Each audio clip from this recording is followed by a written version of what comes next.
How's it going? It's been a bit, but I have some good progress that I have made here on the Golden Warrior, or the not full armor, or the not full armor Hyaku Shiki Kai. Um, this has been a really cool kit. I've been having a lot of fun with it, so I'm really excited to kind of show you with it. I have effectively completed the core mobile suit, as in the unarmored mobile suit. So not what you're seeing here, just the base mobile suit. I don't have a good illustrative example, but we'll start with where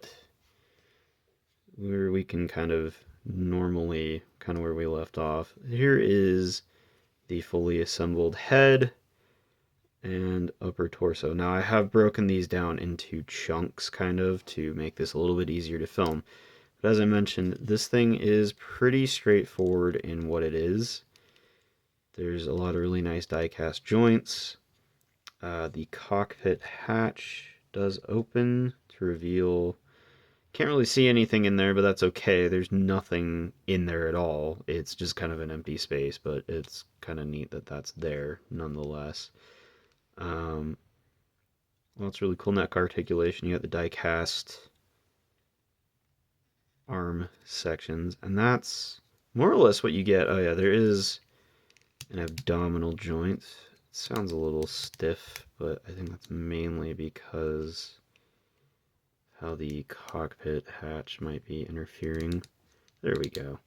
Yeah, it has just like the slightest back and forth. When it's unarmored, this thing was a lot more mobile. When I say unarmored, as in like when the armor panels were not on here, this was a lot more mobile.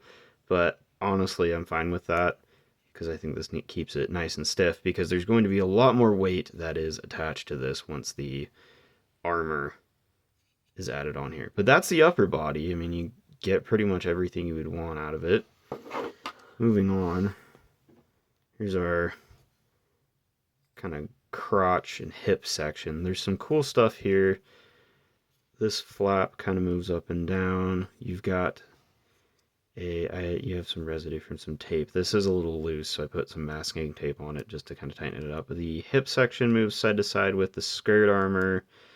The front skirts are on ball joints. Inside you have the kind of these extra hinges to let the legs extend out further. And then you've got these pseudo ball joint looking things. They're actually just universals. They're nice and stiff. And they do what you want. Oop, that just popped off, but that's okay. This is just on a little ball joint. Just clips right back on. I think it might just be because the hip joint is pushed up against it now. But yeah, it's been pretty straightforward assembly wise. Everything is fit together really nicely, which is awesome. Uh, I have done, as you can see, panel lining. It's very faint, but that's because the gold does go really well with the black panel lining, and it has taken the gold coating has not really had any like issues with panel lining. It's just very subtle. Does a nice job breaking this up. Otherwise, it looks very faint here, but like when this wasn't panel lined, it just kind of looked like a gold amorphous lump. Scoot some things out of the way. Here's the leg. They're both the same. They are double jointed, so you have this lower joint that has the kneecap that it moves freely, and then this upper joint is still very stiff. But again, I think we kind of want that because there's going to be a lot of stuff attached to this guy. And you get a really nice, just full range of motion there on the knees. You just have to be kind of cognizant of bending that back intentionally. The lower kind of calf joints do move up and down, and you can see that cool little piston detail moves with it, which is very cool. Most of the die cast is still exposed, and this is where those universal joints just kind of plug in. Again, lots of nice die cast. And then we've got the feet. Again, just kind of a faux ball joint, but it's actually just a universal. Moves back and forth and rotates inside of its socket. The toe joint can go a little bit up and then really far down. There's not much more than that, but it is a very, again, well-proportioned kit. The aesthetics of this kit I really like because everything is just very, like, it's still very adherent to the core sort of silhouette of the original line art, but they've added just the right amount of detail to where it's not obnoxiously busy. So, like, here's the arm. I love this, like, tubing detail on the inside of the elbow. And then again, that's where the universal from the shoulder plugs in, and it may look like a single joint based on that, but then it actually goes even further. And that looks really cool. I like how there's even detail that's revealed in there, like it's disconnecting from something. Very cool. And when that moves, this silver piece tucks inside to make room. But yeah, that's the arm. There's no die cast, by the way, inside the arm, but it is still very sturdy feeling. I wish it would focus. Some lovely, lovely detail, though. Really lovely detail, but like both of these pieces kind of just move out of the way and it looks really cool. And then we do have the shoulders. There's two of these. I'll just show you one. They're pretty straightforward. They clip onto the die cast joint itself. A little bit of like dust on it. Again, very nicely detailed. And then you have this little flap here that moves back and forth that has some cool detail on it as well. On the original Hyaku Shiki Kai, these verniers, these are supposed to be giant thrusters and they're supposed to be red inside there, but they didn't paint it on the model and the completed images, and I'm just going to leave it be. If this were the mass production Hyaku Shiki Kai, or had the extra weapons, like it seems like maybe they planned on doing this, but these are actually supposed to be the reason like this is a prominent feature on the mobile suits design in general, is these are like hard points or mounting points for shoulder mounted weapons, which there's like a Gatling gun kind of looking thing that the mass production type is more commonly seen with, but there are, I think the Bandai MG Hyaku Shiki Kai, the P Bandai kit, comes with it, maybe. But there are pictures of it in some instances carrying those weapons on the shoulders. But that doesn't really matter because the backpack will have with these sort of these like gold fin sections here will fold down and you can kind of see them. But those are really big cannons right there and there that will fold forward, which we'll get to that. The last major thing I want to show you here that has probably the most interesting bit of engineering is the backpack. It's very mobile. These are all on ball joints. They can move whichever way you want. These kind of, I thought they were propellant tanks. They're actually binders, which is meaning that they have AMBAC capabilities, but you're kind of seeing some of the engineering. They can pivot and they can move back and forth ever so slightly.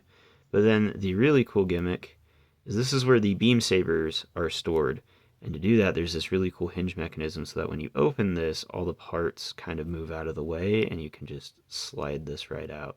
This is the beam saber hilt, and it is just fits on a little track kind of built into here. And when you do that,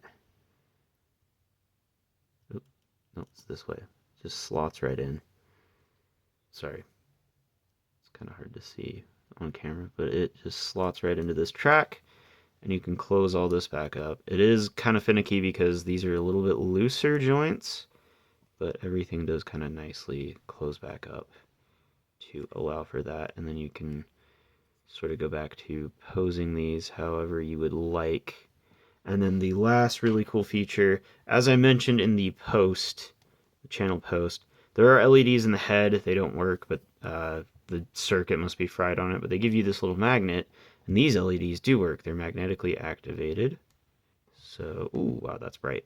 See, nice bright blue. Ooh, that's really bright.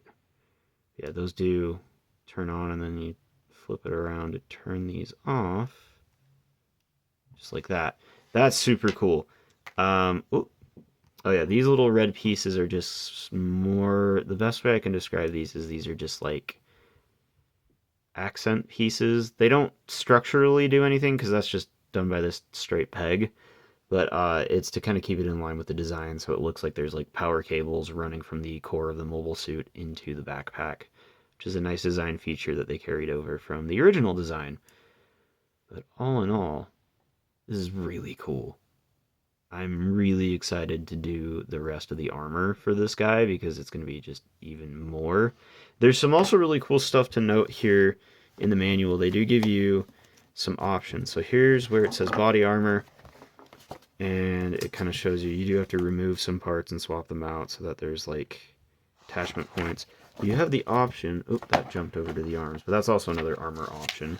You have the option to configure this whether you want it to have, like right here, with the closed sort of mega particle cannon, or the open one with this little red piece. It's kind of hard to see. And then there's a lot of that stuff. Same thing with the arms. There's two versions of the arms you can build. You can build this type, which is very simple, just extra armor plating added to the arms. Or you can build this type that has integrated knuckle dusters. So to give you an idea, they're a little chunkier, but as you can see, you can extend these and it has like just built-in knuckle dusters. I think that's cool. I think that's the one I'm gonna do. Maybe. But it is require different parts. The shoulder armor is pretty consistent. I think those are just kind of mainly the only two options you have. As much research as I've done, I don't recall if there ever was like, maybe it was like a manga, like in one of the mangas that this appeared, excuse me, that this mobile suit appears in, like a variant had different, like slightly different like components to it. But they give you an option, but as far as I can tell on the original line art, there's also a lot more stuff you do with the backpack, and more weapons to come. I have built the, you can see the hand is attached to it, just the base beam rifle, because I had them displayed with this for a little bit, just kind of messing around with it. The E-Pack, which is effectively the gun's magazine, the beam rifle's magazine, is removable. But the biggest feature is that if you take this shorter barrel off, you can swap this out with a extended barrel, just like that. And that looks pretty cool. You have another clear blue part there. Yeah, I mean, I think weirdly enough, I kind of prefer the shorter barrel, but this does look pretty good. But I think if I'm going to display them with the beam rifle, I am going to use this shorter barrel, and it is keyed so that it goes on a very specific way. Just like that. And the handle can move, and then there is back here, when you retract the handle, I can't do that because the hand's attached to it. It uses the swap out finger system, so like these knuckle, like the set of fingers is connected to the grip, and the fingers then connect to the hand, like the palm of the hand. But there is like a little latch here that if you push that forward a bit, you can see it starts to pop out. And if I can get this, oh, come on, come on. It's really tricky. See if I can push a little bit further on the grip. It really does not want to pop out. You can see how that kind of like, it's like a mechanism. Oh, there we go. You have this little hook that pops out, and that's for weapon storage. You can actually, on the full armor backpack, it has a little extending piece that will attach where this little plug is filling in right now, and this just kind of pops out. Ooh, okay, I'll fix that later. But there's an extension piece you can put in, and this will hook onto it so it can like just kind of stow the rifle on its back. Not dissimilar to other AUG mobile suits from Zeta Gundam, so that's pretty cool. But that's all I really got so far. The core mobile suit is done. I'll try and maybe post a picture of it like fully assembled so you can get an idea of what the base Hyaku Shiki Kai looks like. And from here, though, like I said, I'm just going to go ahead and get started working on this armor. Really excited because this is definitely how I'm going to display him because I think that's like kind of the selling point of the kit. I still have yet to put on any of the decals. There is, as I mentioned, there is two separate decal guides, one for the base mobile suit and then one for with all the armor added. So I don't know if I'm going to put the decals on the base mobile suit because I'm worried that the parts, adding the armor parts on will like scrape those off. But I definitely will be using, like I said, I did buy this Tamiya Mark Fit decal solution specifically for this kit to put its very large decal sheet on. I will try and at least put on as many of these for the uh, outer mobile suit with the full armor on, just because I think it looks really cool and they're good looking decals. They're well done, so I figured I may as well use them. But that's kind of all I got for now. It's been an interesting week, but I hope you guys are having a good holiday season. I hope you had a good Thanksgiving. I had mine alone. I'm not allowed to. I don't have. I lost custody of the kids. But anyway, I hope you guys are having a good holiday season. I'm getting by. I'll see you guys later. Okay, bye.